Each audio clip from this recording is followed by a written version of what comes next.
많은 국민들이 잘 모르는 사건인데 북한도 정보 실패를 했습니다. 서울만 점령하면은 남한에서 저절로 민중봉기가 일어나서 통일을 할 수 있을 거다, 이렇게 이제 판단을 해서 한 3, 4일 정도 서울에서 머물렀습니다. 이게 이제 패착입니다. 이 때문에 이제 국군이 한강 이남에서 전열도 재정비하고 또 유엔군이 참전할 수 있는 시간을 벌었죠.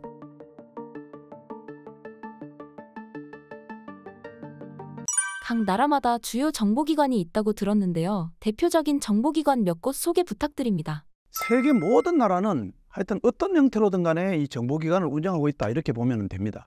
작은 나라든 크든 나라든. 우선 이제 대표적으로 뭐 들 수 있는 건 물론 이제 미국의 CIA죠. 이 CIA는 연원을 올라가 보면은 2차 대전 당시에 주로 이제 그 군사 정보 활동을 했던 OSS라고 하는데요. 이 OSS는 태평양 전쟁을 할 당시에, 그 당시에 이제 우리는 일본의 식민지였죠. 그게 식민지에 속해 있던 우리 조선인들이 바로 이 OSS 가서 활동을 하면서 협조를 했다 하는 기록들이 많이 있습니다. 재미있는 거는 1970년대에 CIA 국장을 역임하고 미국의 41대 대통령이 된 분이 있습니다. 바로 이제 조지 부시죠. 그래서 이 조지 부시를 기념하는 의미에서 CIA를 조지 부시 정보센터라 이렇게 이제 부르기도 합니다. 사실 이제 창이 있으면은 방패도 있어야 되죠. 그래서 어느 나라나 정보를 수집하기도 하지만은 정보가 이걸 새 나가는 것을 막아야 됩니다. 대신에 이제 우리나라 국정원 같은 경우는 남북이 분단되어 있는 이런 특수 상황 때문에 현재로서는 이 창과 방패 수집도 하고 막기도 하는 이런 기능이 통합되어 있는 그런 상태입니다. 그 다음에 이제 냉전 시기 때 이 CIA와 쌍벽을 이루던 유명한 이제 KGB가 있죠. 이 KGB는 뭐 옛날에 이제 미인계 공작 이런 걸로 굉장히 유명했는데, 그 연원을 이제 거슬러 올라가면은 1917년에 볼셰비키 혁명이 일어납니다. 그때 이제 그 비밀 경찰 기관인 체카라는 걸 만들어서 이 혁명세에 반대하는 그런 세력들을 감시를 했는데요. 요거를 이제 KGB의 연원이다, 이렇게 보기도 합니다. 근데 이제 이 KGB가 1991년에 소비에트 연방이 해체되죠. 그때 이제 이 KGB 수장이 이 소비에트 연방이 해체되는 거를 반발을 해가지고 쿠데타를 일으켰습니다. 그렇게 해서 그 당시 이제 소비에트 연방 해체의 장본인인 고르바초프를 몰아내고 일시적으로 정권을 잡았습니다. 그렇지만 이제 실패를 했고요. 그 바람에 이제 그 이후에 대통령 된 사람이 옐친인데, 옐친이 이 KGB의 권력이 너무 세다, 이렇게가 이제 두 개로 분리시켰습니다. 현재는 해외 정보 활동을 하는 SVR, 그 다음에 이제 방첩 기관인 FSB, 이렇게 이제 두 개로 나눠져 있습니다. 그 다음에 이제 세계 정보 기관에서 연원이 가장 깊은 나라는 뭐니 해도 이제 영국입니다. 이 영국의 정보 기관은 16세기의 엘리자베스 1세 시대에 비밀 첩보대라는 걸 운영했는데, 이 비밀 첩보대가 이제 영국에 대한 여왕 암살기도 이런 거를 막는 데도 큰 역할을 했고요. 결국 이렇게 해서 해가 지지 않는 나라 영국, 해가 지지 않는 나라 대영제국의 깃털을 다지는데 나름대로 기여를 했다, 이렇게 이제 역사에 기록되어 있습니다. 그 다음에 이제 우리가 잘 아는 스파 영화 007 시리즈가 있죠. 이 007 시리즈에 007이 소속되어 있는 데가 바로 영국의 비밀정보부인 MI6고요. 요거는 이제 정보기관이고, 그 다음에 이제 또 방첩기관으로 MI5가 있습니다. 이 두 기관의 뿌리는 19세기 말에 런던 경시청에 있었던 특별부로 알려져 있습니다. 그만큼 이제 뿌리가 오래됐다, 이렇게 보면 되겠죠. 또 우리가 주목해야 할 정보기관으로는, 나라는 작지만은 사실상 이제 그 중동 전체를 상대로 해야 되는 이스라엘이 있는데요. 이 이스라엘의 모사드를 한번 볼 필요가 있습니다. 이 모사드는 이스라엘이 원래 이제 건국도 되기 전에 영국의 이제 위임 통치를 받던 시절에 팔레스타인 땅에 있었던 그 샤이라는 첩보 조직이 모체인데요. 이 모사드는 중동 지역에 대한 정보는 뭐 미국의 CIA보다도 더 뛰어나다, 이런 평가를 받고 있고요. 특히 이제 암살이라든지 뭐 인질구출, 이런 특수공작으로 아주 유명한 기관입니다. 말씀하신 정보기관들의 성공 사례와 실패 사례를 소개 부탁드립니다. 이 스파이 활동이라는 게 원래 이제 굉장히 은밀스럽고 불법적인 활동입니다. 그렇기 때문에 외부에는 좀처럼 드러나지가 않습니다. 뭐 좀 어떻게 보면은 성공한 사례는 대부분 영원히 땅에 묻혀버립니다. 그럴 수밖에 없죠. 대신에 이제 역사적으로 알려진 정보 공작 활동들이 있습니다. 요거는 이제 주로 미국에서 비밀이 해제되면서 이제 알려지게 됐는데요. 대표적으로 이제 냉전 시기에 뭐 CIA의 이란 팔레비 왕정 복구 작전이라든지 칠레 아옌데 정권 전복 공작이라든지 그다음에 이제 과테말라, 도미니카에서 쿠데타를 지원하는 공작 이런 게 이제 흔히 그 나름대로 성공한 사례 이렇게 이제 들 수 있겠는데요. 우선은 이제 팔레비 왕정 복구 작전은 팔레비 왕정 밑에서 친소련 성향의 총리가 이제 나타났습니다. 그게 이제 모사데크인데요. 요 모사데크가 팔레비 왕권 자체를 이제 위협을 합니다. 이 팔레비 왕권은 미국하고 이제 친한데 그러자 이제 자칫하면 큰일 나겠다 싶어서 CIA가 아주 그에게 공작금을 투입시켜서 친미 장군인 자헤드라는 사람을 내세워서 총리로 옹립하고 왕권을 되찾아준 이런 사례라고 할 수 있겠고요. 그 다음에 이제 칠레나 과테말라, 도미니카 이런 나라들은 모두 이제 남미에 있는 나라들인데요. 이 남미에 있는 나라에서 사회주의 정권이 들었습니다. 자, 이렇게 되자 미국 입장에서는 미주 대륙에서 사회주의 국가가 뭐 도미노 현상처럼 나타날 거 아니냐. 이게 이제 우려됐습니다. 그렇게 해서 CIA가 이제 직접 개입을 해서 주로 이제 친미 쿠데타를 일으키도록 이렇게 이제 지원 공작을 한 사례입니다. 자, 이 과정에서 미국이 이제 공산주의자들에 대해서 흑색 선전도 하고요. 기만 공작을 하기도 하고. 그다음에 이제 친미 정당 단체들을 뭐 이런 데다가 자금도 지원하고 아니면 이제 중요 인물에 대해서 영양 공작 이런 거를 전개를 해서 자기들의 목적한 바를 이뤄냈죠. 하지만 이제 그 사실 사람이 하는 일이기 때문에 실패 사례도 많습니다. 대표적으로 인도네시아 초대 총리가 수카르노였는데요. 이 수카르노가 집권하고 나서 공산당하고 제휴를 하기도 하고요. 그 다음에 이제 비동맹 중립 노선이라는 것을 주도하면서 미국의 영향력에서 벗어나려고 했습니다. 그래서 이제 CIA가 이 수카르노를 제거하기 위해서 군부를 움직여서 반란을 일으키도록 했는데 이게 결과적으로 실패를 했습니다. 그 다음에 또 유명한 사건이 있는데요. 1959년에 이제 쿠바에서 카스트로에 의해서 공산혁명이 일어나죠. 쿠바는 바로 미국의 턱 밑에 있습니다. 그래서 이 CIA가 이 카스트로를 축출하기 위해서 미국으로 망명한 쿠바인들로 공격부대를 이렇게 이제 편성을 해서 이 공격부대를 쿠바에 이제 피그만으로 침투를 시키려고 했는데요. 요 첩보가 사전에 이제 새나가 버려가지고 쿠바군이 딱 기다리고 있었습니다. 기다리고 있다가 이 전원이 이 생포가 되는 이런 창피를 당하기도 했죠. 물론 이제 그 당시에 뭐 소련 KGB도 수도 없는 이제 정보 공작을 했는데요. 이 국가 자체가 굉장히 폐쇄적인 특성 때문에 지금까지도 거의 공개는 되지 않고 있습니다. 그 밖에 이제 이스라엘 모사드는 정말 이제 영화보다도 더 영화 같은 이런 공작 활동으로 굉장히 유명합니다. 실례로 나치 전범으로 유대인 학살에 이제 참여했던 아이만이라는 인물이 있었는데요. 이 아이만이 이제 2차 대전이 끝나고 나서 아르헨티나에 숨어 있었다는 것을 알아냅니다. 그렇게 해서 백주대로에서 이걸 납치를 해가지고요. 나중에 이제 공항에서 데려가는데 눈치를 못 채도록 하기 위해서 술이 취한 성무원처럼 이렇게 위장시켜서 전세기편으로 데려가가지고 이스라엘 법정에 세웠죠. 이건 아주 뭐 유명한 사건으로 오래도록 공작사에서 회자되고 있습니다. 그 다음에 이제 1975년에 뮌헨 올림픽이 있었는데요. 이때 이제 팔레스타인 무장단체인 검은 9월단이 이스라엘 선수단을 인질로 잡았다가 사살하는 사건이 발생을 했습니다.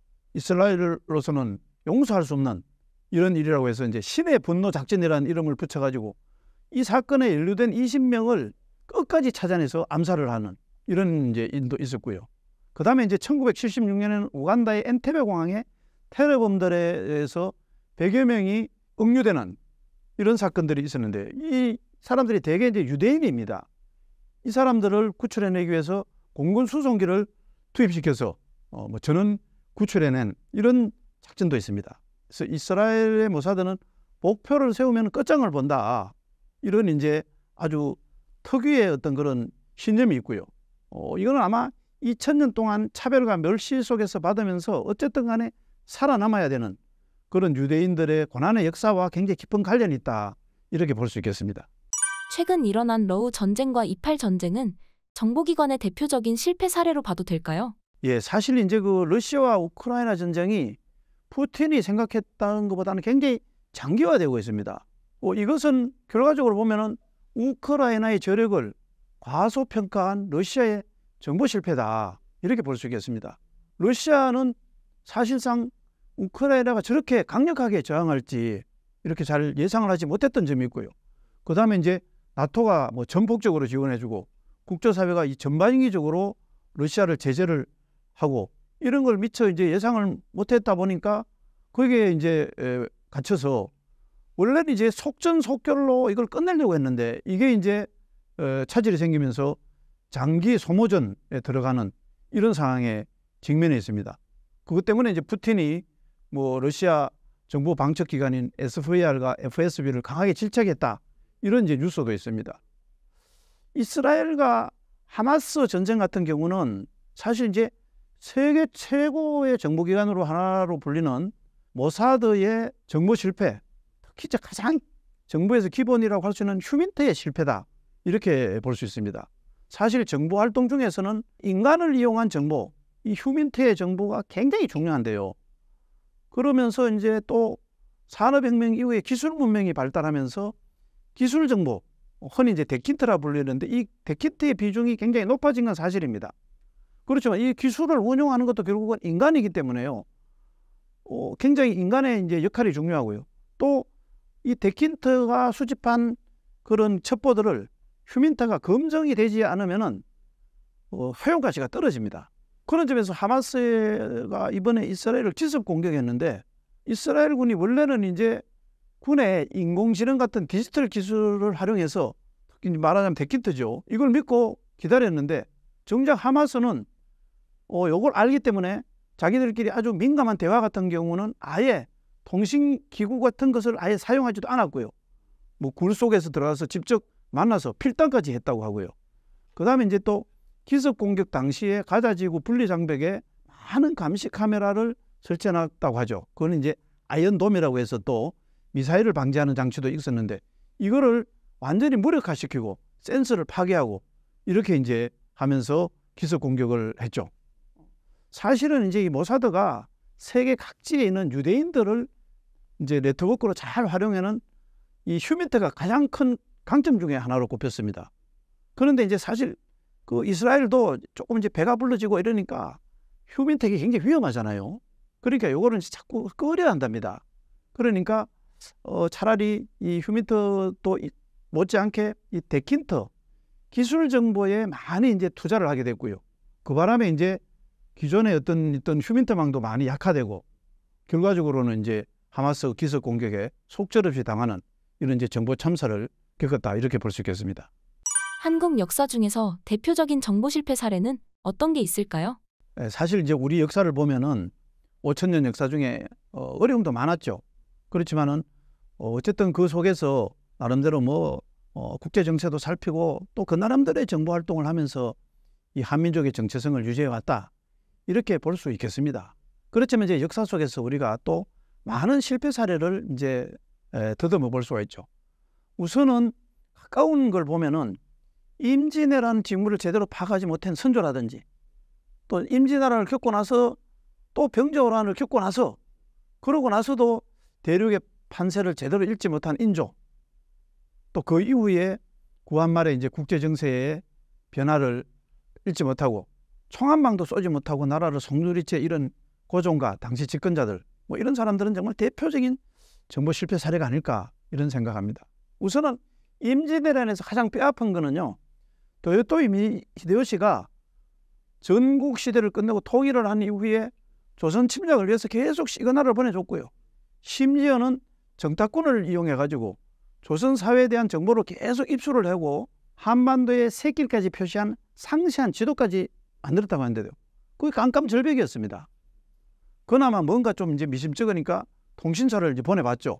근데 돌아온 통신사는 정사 황룡기를 하고 부사 김정일이 뭐 당파적인 이유 때문인지 서로 엇갈린 보고를 합니다. 쳐들어온다, 안 쳐들어올 것이다.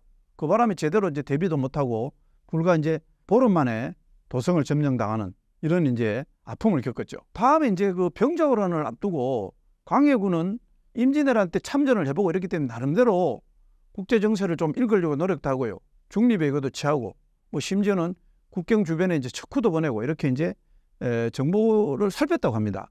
그리고 또 명의 이제 파병 요청을 했죠. 그래서 어쩔 수 없이 파병을 했는데 대신에 이제 나가서 강홍립이라는 장군이 항복을 해버렸죠. 그냥 청나라에. 그 항복한 강홍립하고는 밀서도 주고받고 이렇게 해서 끊임없이 이 국제가 어떻게 돌아가는지 힘의 균형이 어떻게 바뀌는지 이거를 살폈다고 해요. 그렇지만은 이제 문제는 이 광해군이 국내 정보를 어두워서 반정을 당했습니다. 그런데 이 반정의 주체 세력이 바로 이제 친명 4대를 명분으로 내세운 세력이죠. 그러다 보니까 이 인조 반정이 이렇게 난 후에 뭐 척합하니 주합하니 이렇게 계속 대립만 하다가 아무런 방비도 못했습니다. 심지어는 병자호란 때 청에 쳐들어올 때는 청은 이미 이 왕은 유사시에 강화도로 도망갈 거다 이런 정보를 미리 알고 강화도로 가는 길부터 끊었죠.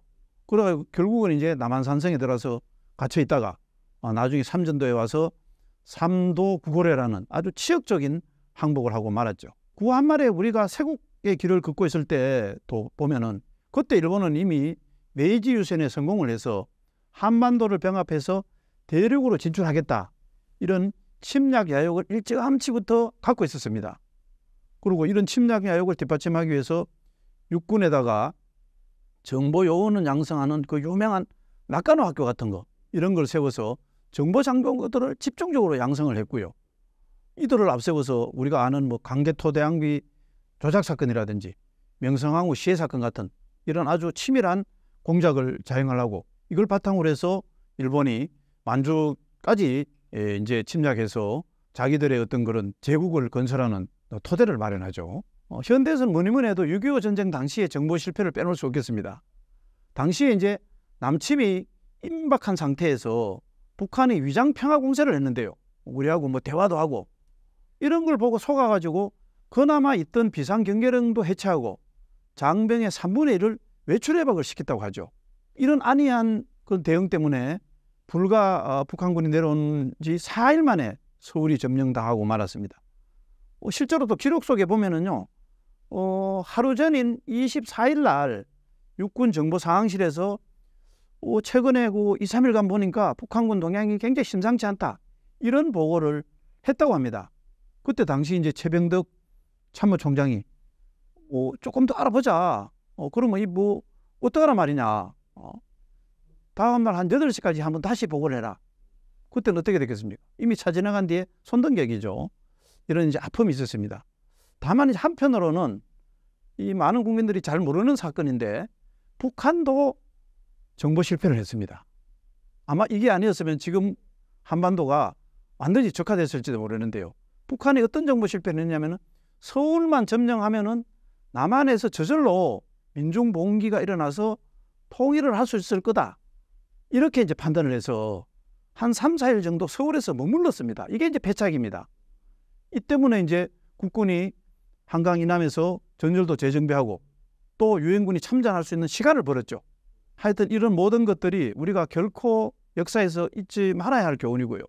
역사에서 교훈을 얻지 못하는 민족은 미래가 없다. 이런 얘기를 교훈으로 다시 새겨야 되겠습니다.